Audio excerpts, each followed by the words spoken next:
ট্রাম্পের ৪৮ ঘন্টার আল্টিমেটাম, জাহান্নামের দরজা খুলে দেওয়ার পাল্টা হুঁশিয়ারি ইরানের। ইরানের গুরুত্বপূর্ণ স্থাপনা ধ্বংস করার বিষয়ে মার্কিন প্রেসিডেন্ট ডোনাল্ড ট্রাম্পের দেওয়া ৪৮ ঘন্টার আল্টিমেটামকে স্নাবিক এবং ভারসাম্যহীন পাগলামি বলে আখ্যা দিয়েছে তেহরান।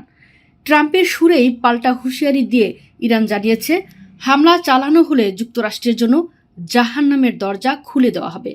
শনিবার ইরানের খাতাম আল আনবিয়া সেন্ট্রাল হেডকোয়ার্টার্সের জেনারেল আলী আবদুল্লাহি আলিয়াবাদী এক বিবৃতিতে এই কড়া জবাব দেন।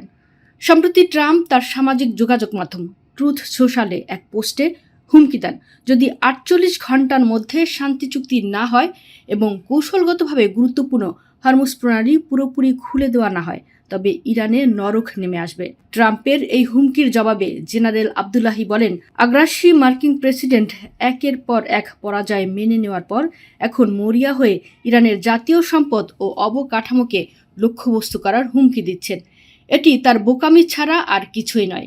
ইরানি নিরাপত্তা কর্মকর্তারা জানিয়েছেন, তারা একটি নির্দিষ্ট টার্গেট ব্যাংক বা লক্ষ্যবস্তু নির্ধারণ করে যুদ্ধের পরিকল্পনা নিয়ে এগিয়ে যাচ্ছেন।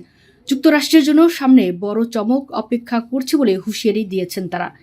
ইরানের দাবি, আমেরিকার সামরিক অভিযানগুলো একের পর এক ব্যর্থ হচ্ছে এবং তাদের যুদ্ধবিমান ভূপাতিত হওয়ার ঘটনা ধামাচাপা দিতেই ট্রাম্প এখন সেতু বা বিদ্যুৎ কেন্দ্রে ধ্বংসের মতো হাস্যকর হুমকি দিচ্ছেন।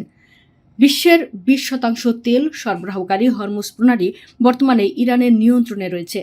যদিও তেহরান জানিয়েছে তারা মানবিক ও জরুরি পণ্যবাহী জাহাজ চলাচলের অনুমতি দিচ্ছে।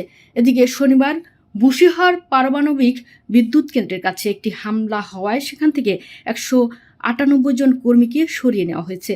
ইরানের পররাষ্ট্রমন্ত্রী আব্বাস আরাঘচি সতর্ক করে বলেছেন, এই কেন্দ্রে হামলা অব্যাহত থাকলে তেজস্ক্রিয়তা ছড়িয়ে পড়বে, যা তেহরানের চেয়ে কুয়েত, বাহরাইন বা কাতার সহ উপসাগরীয় দেশগুলোর রাজধানীগুলোর জন্য বেশি প্রাণঘাতী হবে। গত ২৮ ফেব্রুয়ারি শুরু হওয়া এই যুদ্ধ এখন ৬ষ্ঠ সপ্তাহে পদার্পণ করেছে।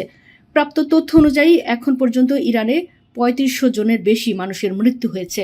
অন্যদিকে ইসরায়েলে ১৯ জন এবং যুক্তরাষ্ট্রে ১৩ জন নিহত হওয়ার খবর পাওয়া গেছে।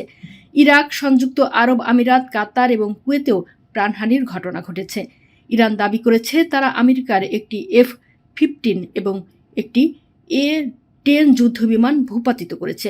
এর মধ্যে একজন পাইলট নিখোঁজ রয়েছেন, যাকে হন্য হয়ে খুঁজছে মার্কিন ও ইরানি উভয় বাহিনী।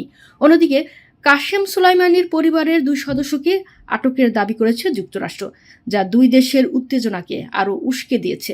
আগামী ৬ এপ্রিল ট্রাম্পের দেওয়া আল্টিমেটামের সময়সীমা শেষ হতে যাচ্ছে।